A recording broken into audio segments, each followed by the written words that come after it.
రాయలసీమలోనే మొట్టమొదటిగా ప్రపంచ స్థాయి రోబోటిక్ కీళ్ల మార్పిడి శస్త్రచికిత్సలు. ప్రైవేట్ హెల్త్ ఇన్సూరెన్స్ పాలసీ కలిగిన వారికి క్యాష్లెస్ సౌకర్యం. Vidyasagar hospitals, Rajiv road, Marutinagar, Sonu vision దగ్గర, కడప.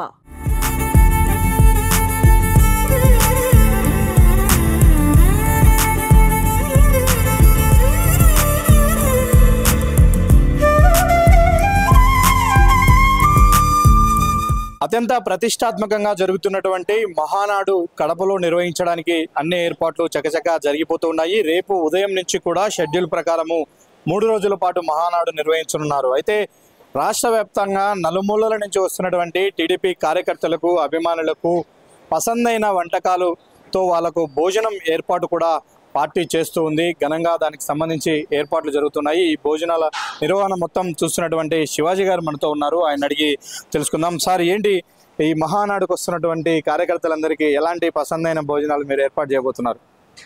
మాది Ambika's catering and event organisation అండి. మేము విజయవాడ నుంచి ఈ కడప పట్టణానికి 10 రోజులైందండి బయలుదేరి వచ్చి.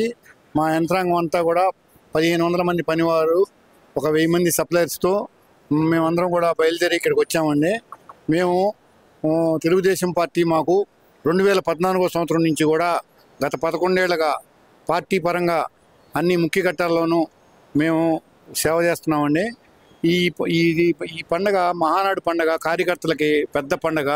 ఈ పండగకి మేము ప్రతి ఒక్కరికి ఆఖరి మనిషి వరకు స్వచ్ఛందంగా ఎవరికి వారు లక్షలాదిగా తరలి వచ్చే కార్యకర్తలకి భోజన ఏర్పాట్లు చేయమని అధిష్టానము, ఫుడ్ కమిటీ వారు అందరూ ఆజ్ఞ చేశారు. ఆ ఆదేశానుసారము మేము ఈ 3 రోజులు కూడా ఉదయం టిఫిన్లు, మధ్యాహ్నం భోజనాలు, దూర ప్రాంతాల నుంచి వచ్చిన వారికి కార్యకర్తలకు రాత్రిపూట భోజనాలు ఈ 3 రోజులు కూడా ఏర్పాటు చేయడం జరుగుతుందండి. దీనిలో భాగంగా అందరూ కూడా మంత్రులు, ఎమ్మెల్యేలు అందరూ కూడా కార్యకర్తలే పనిచేస్తూ అందరూ వేలాది మంది కోఆపరేషన్ చేయడం వల్ల ఈ మహాయజ్ఞాన్ని మేము సక్సెస్ఫుల్గా చేయగలుగుతున్నామండి. దీంట్లో భాగంగా ఈ సంవత్సరం మేము కడపలో మాకు మేనేజ్మెంట్ ఆజ్ఞ ఏంటంటే ఎక్కువ మందికి భోజనం పెట్టాలి. 30,000-40,000 వెరైటీలు కాకుండా చక్కటి భోజనం, ఆఖరి మనిషి వరకు భోజనం పెట్టాలి. దాని తగ్గ విధంగా ఏర్పాట్లు చేయమని కోరటమైంది. ఈ రాయలసీమ ప్రాంత వాసులకి మేము రేపు భోజనాల్లో ఈ తాపేశ్వరం కాజా మరియు మసాలా వడ, భోజనంలో బిర్యానీ, ఆ బిర్యానీలోకి గోంగూర చికెను, వైట్ రైస్లోకి ఆంధ్ర స్టైల్ చికెన్ కర్రీ, సాంబార్లు, చట్నీలు, వెజిటేబుల్ కర్రీలు, వెజిటేబుల్ మసాలా కర్రీలు, గ్రేవీ కర్రీలు, హెరిటేజ్ పెరుగుతో మేము ఈ భోజనాల కార్యక్రమం అన్నీ కూడా సక్సెస్ఫుల్గా ఈ 3 రోజులు కూడా విజయవంతంగా ఏర్పాట్లు చేయడం జరిగింది. అందరికి కూడా మేము 10 లక్షల వాటర్ బాటిల్ అరేంజ్ చేసి అన్నీ కూడా ఏర్పాట్లని ఫుడ్ కమిటీ ఎప్పటికప్పుడు పర్యవేక్షిస్తూ ఈ కార్యక్రమాన్ని ముందుకు తీసుకెళ్తున్నాం. సార్, 2వ రోజు 3వ రోజు ఎలాంటి ఫుడ్ ఉండబోతుంది? అంటే ఐటమ్స్, మీకు ఇచ్చినటువంటి మెనూ ఐటమ్స్ గురించి ఒకసారి చెప్తారా?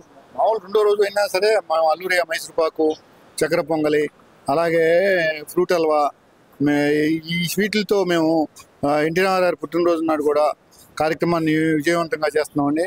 అన్నీ కూడా మేము ఈ రకంగా అన్నీ స్టాక్ అంతా కూడా నెంబర్ 1 స్టాక్ తెచ్చి మేము 30 టన్నుల బియ్యం తీసుకొచ్చి, ఒక 8 టన్నుల పలావ్ బియ్యం తీసుకొచ్చి, మామూలుగా ఇవన్నీ కూడా తీసుకొచ్చి కార్యక్రమాన్ని విజయవంతంగా ముందు తీస్తారు. పర్టికులర్గా నాన్ వెజ్ గురించి, రాయలసీమ అంటేనే నాన్ వెజ్ ఎక్కువ గుర్తొస్తుంది. నాన్ వెజ్కి సంబంధించి ఎలాంటి ఐటమ్స్ ఉన్నాయి సార్?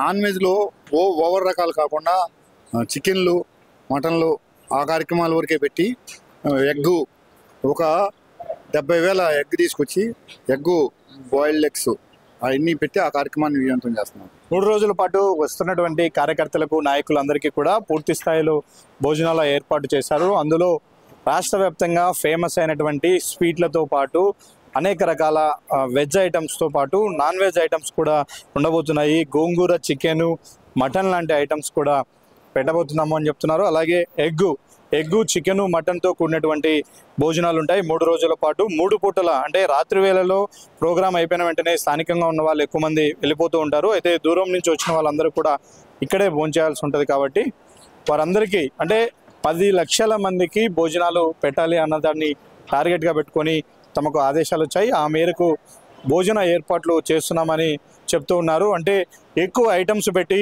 కొద్ది మందికే కాకుండా ప్రతి చివరి వ్యక్తి వరకు కూడా భోజనము అయిపోయింది అని లేకుండా ఇక్కడికి వచ్చిన ప్రతి కార్యకర్త ఏ టైంలో వచ్చిన భోజనం తినే విధంగా తక్కువ ఐటమ్స్ అయినా రుచికరమైనటువంటి అందరికీ సరిపడినటువంటి భోజనాన్ని ఏర్పాటు చేసే విధంగా తాము ముందుకెళ్తున్నామని ఫుడ్ కమిటీ మెంబర్స్ చెప్తూ ఉన్నారు. వీడియో జర్నలిస్ట్ సాగర్తో సుదర్శన్ రెడ్డి, సుమన్ టీవీ, కడప.